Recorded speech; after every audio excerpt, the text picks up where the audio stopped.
শীতের সময় কুয়াকাটার মতো পর্যটক এলাকায় যদি ঘুরতে না আসেন তাহলে শীতের মজাটাই খুঁজে পাবেন না। কারণ এখানে আসলে আপনি মজার মজার ফিশ বারবিকিউ খেতে পারবেন এবং এখানে আপনি বিভিন্ন জায়গায় ঘুরতে পারবেন। এখান থেকে সুন্দরবন যেতে পারবেন। সো হাই হ্যালো এভরিওয়ান, আসসালামু আলাইকুম, welcome back Israt blog. I hope আপনারা সবাই ভালো আছেন। আমি আলহামদুলিল্লাহ অনেক অনেক অনেক ভালো আছি। তো আজকে আমরা কুয়াকাটার ব্লগ আপনাদের সাথে শেয়ার করছি।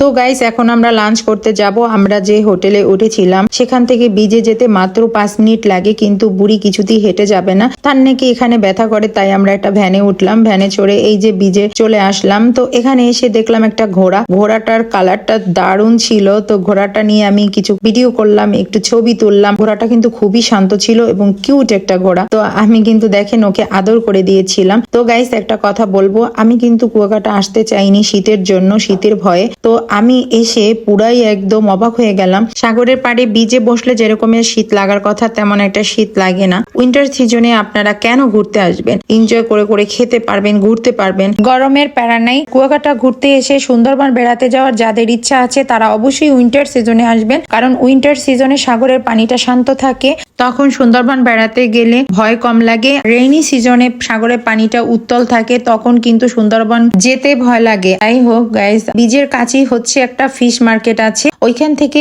আপনি আপনার পছন্দের ফিশ কিনে বারবিকিউ করে খেতে পারবেন। আমরা 16 জন এসেছি, আমরা আমাদের পছন্দের ফিশ কিনে ওখান থেকে আমরা অলমোস্ট টোনা ফিশ দিয়ে বারবিকিউ করে খেয়েছি। এখন তো দুপুরের টাইম, সবাই গোসল করতেছিল, সেটা দেখে বুড়ি বায়না করছিল সেও গোসল করবে, কিন্তু ঠান্ডার মধ্যে তাকে আমি গোসল করতে দিব না দেখে টেনে হিচড়ে নিয়ে যাচ্ছিলাম। যাই হোক গাইস, আমি আমার লাইফে ঘোরাঘুরি একটু কম করেছি। আমি সব সময় একটু সঞ্চয় করতে পছন্দ করতাম, আর এখন যে সময়টা আসছে এখন একটু ঘোরাফেরা করা দরকার। কারণ জীবনে যা চেয়েছি তাই পেয়েছি আলহামদুলিল্লাহ। এখন বাচ্চাদেরকে নিয়ে ঘুরবো ইনশাআল্লাহ। যেহেতু এখন লাঞ্চের টাইম, আমরা এখন খেতে যাব। তো চলেন আমাদের সাথে।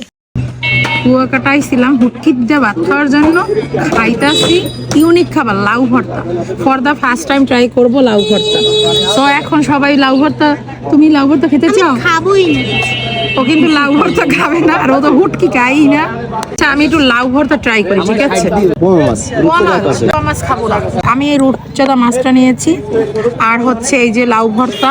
তো একদম প্রথম লাউ ভর্তা, মরিচ ভর্তা আছে। তো বিসমিল্লাহির রহমানির রহিম।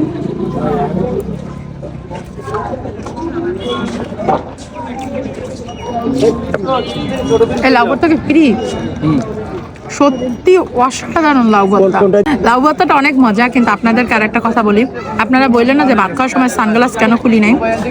খাওয়া দাওয়ার সময় দেখেন আমরা না খোলা আকাশের নিচে বসে ভাত খাচ্ছি, দেখেছেন? এই যে কুয়াকাটা বীজের কাছে,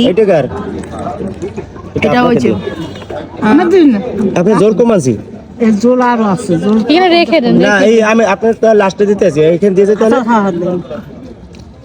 আপনার লাস্টে দিতেছি, আমাদের তিরিশ কম তো। আচ্ছা, তো আমরা খোলা আকাশের নিচে বসে খাচ্ছি। এটা হচ্ছে বীজের পাশেই আর কি খাবারের দোকানটা, মানে খাবারের কি বলে এটা, রেস্টুরেন্ট। যাই হোক, খাবারের রেস্টুরেন্টটা। তো খোলা আকাশের নিচে বসে খাওয়ার একটা আলাদাই ফিল। এটা হচ্ছে কি, আমি বলি সবকিছুতে মানুষ এক জায়গায় আটকে থাকলে হয় না।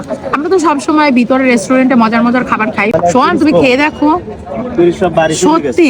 আমি অবশ্য মোটা চালের ভাত খেতে পারি না, আপনারা আবার বলবেন না যে বড় লোক। আচ্ছা, জল দেবেন না। একদম মিথ্যা বলবো না, সত্যি কথা। কারণ আমি ওই ভাতটা দেন মোটা চালের ভাত। এই মোটা চালের ভাতটা গ্রামে সচরাচর দেখা যায়, তো আজকে মোটা চালের ভাতটা খাচ্ছি। মজা না?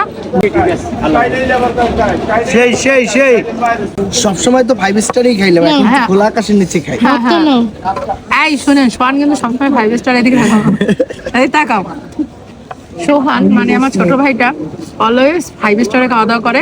আজকে কিন্তু কচু বাগানে বসে খাইতেছে। তো গাইস, এই কুয়াকাটা ব্লগটি আপনাদের কেমন লেগেছে সেটা অবশ্যই কমেন্ট করবেন। ভালো লাগলে একটা লাইক এবং শেয়ার করে দিবেন। আবারও দেখা হবে, কথা হবে কুয়াকাটার নতুন কোনো ব্লগ নিয়ে। সে পর্যন্ত সবাই ভালো থাকবেন। আজকের মতো বিদায়, টাটা, বাই বাই, আসসালামু আলাইকুম।